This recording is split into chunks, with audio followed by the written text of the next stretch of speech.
So in the last video we talked about mindfulness and creating that space between an event and your response, reaction, and taking a look at what you really want in that space. So we used the example that you're getting ready to go do something really fun, something you've been wanting to do for a long time.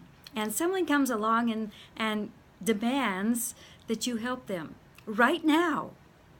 So what do you do? So you've noticed your body responses, and you've noticed your thoughts, and you noticed what you're feeling.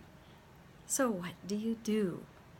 So this is where it's a real challenge for earth angels and sensitive people who have always wanted to keep everything calm.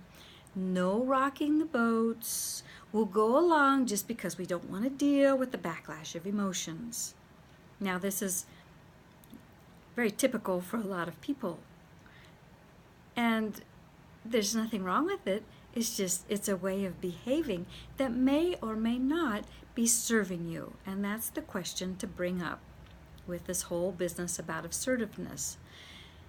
So in this example where we wanted to go do something fun and someone's interrupted us, we might just bite our tongue and shut our lips and begrudgingly follow them to help them out with whatever it is that they need to have done. That's one scenario. The other scenario is that we can just explode and just curse them up one side and down the other and say, "You so and so, why have you you're bothering me. I don't want to do this." So it's like you can be really aggressive and assertive, and that sometimes that's what happens with earth angels who suppress their emotions so many times that there's a last straw, and then they just explode. Because we all have emotions, and they all have to come out, and they're all going to come out in some way or another. And if you suppress them enough, they're going to come out in your health, or they'll come out in an explosion. The other way, which I know a lot of earth angels do, and I've done quite a bit of it myself, is the passive-aggressive way. So you go along and do this little task. You sacrifice yourself for this little task. But the whole time, you're giving the person the vibe. It's like you're making it very clear you don't want to be doing this, and they are imposing upon you. Or you can make some sort of smart remarks, or be sarcastic, or just kind of make you can it's more passive aggressive, where you're not doing anything that's overt that they can put their finger on and say, "Oh, you're angry" or something, but you are, and you're expressing it through maybe they want you to get them some wrenches or get them some tools, and you just can't find the right ones. Or you drop them just before you're going to give them. It's little things like that that make it so that it's like makes them wonder why they even bother to ask you to help them. So that's that very subtle, sneaky sort of way of expressing your dissatisfaction at being interrupted.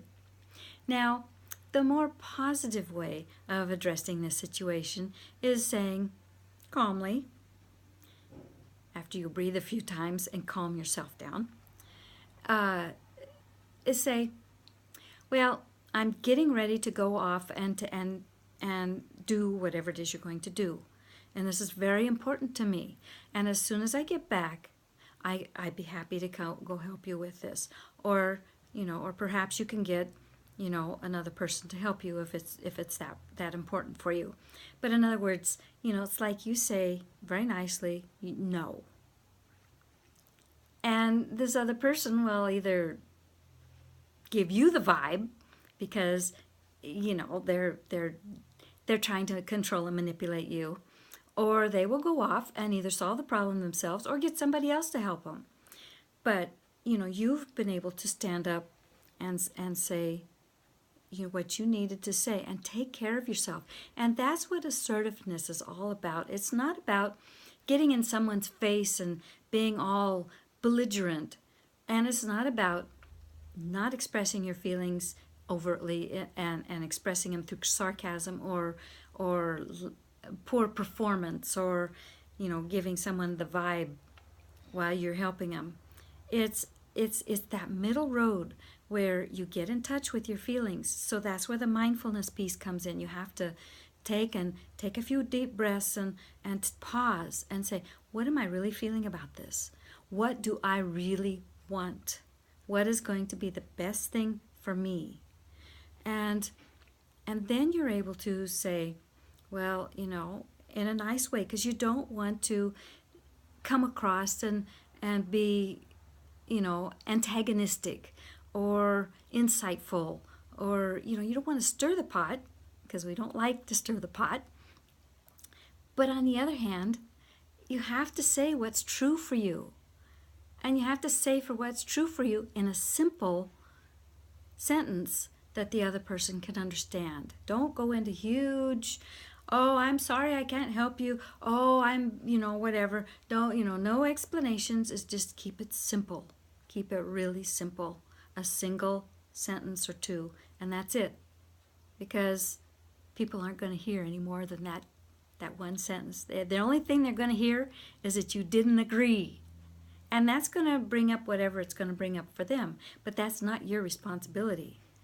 It's all about you taking care of yourself. And so this dance with mindfulness takes a little, or mindfulness and assertiveness, it takes a little practice to be able to slowly and carefully start drawing boundaries and start saying no, or speaking up for what you really do need. It's like, for example, your partner wants to go out to dinner. Well, he likes to go to the Greasy Spoon, but you like to have a higher quality food. So what do you say? You say, oh, sure, we'll go down to the Greasy Spoon, and even though you don't say anything outside and you're trying to be happy, your stomach is kind of saying, oh, you're going to do this. Whereas if you were able to speak up and say, my body would really benefit more if I went to this place that has really good salads. And, the person can either, agree or not, but at least you've said what you need to say to take care of yourself. And that's what we as earth angels who are all out there, our job is to serve everyone else and help everyone else. But we've got to come back and take a look, and we've got to take care of ourselves, because it's like the stewardesses on the airlines. They have to put on their face masks before they can help anybody else, or there's nothing there to give. And it's really important for us to be able to sustain ourselves, indefinitely. So to do that, we have to take care of ourselves, and that's where it gets down to we've got to speak up for ourselves, but and learn how to speak up for ourselves in a polite, non-volatile sort of way. Because the other thing that happens is if you come across all angry and belligerent and volatile and emotional, whoever you're talking to is just going to turn you off, and then they won't get it. Even if you say, I don't want to go eat in that Greasy Spoon, they're kind of going to go, they won't get it. They won't hear it. If you can speak more calmly and say, in a calm way, my body really would prefer this type of food, it may or may not go in, but it stands a better chance. Let's put it that way. So this is just an introduction to the whole concept of mindfulness and assertiveness, and it's an ongoing thing. It's like once you start becoming aware, then you can start becoming more aware, and it's something that you practice over and over again. It's just like going, building up certain muscles, going for a walk or whatever. You start out a little at a time, and pretty soon you can walk up a hill without stopping and without breathing hard. It's a muscle that you develop. It's a tool in your toolkit. And so when you come up with situations, which there are always a lot of situations, especially in relationships, in life situations, you go to the grocery store or you're buying something online or whatever it is, there's always things where you have to say, what am I really feeling about this? And what do I really want to do about this? And that's where this whole mindfulness and assertiveness piece come together in creating a life that is more sustaining for yourself.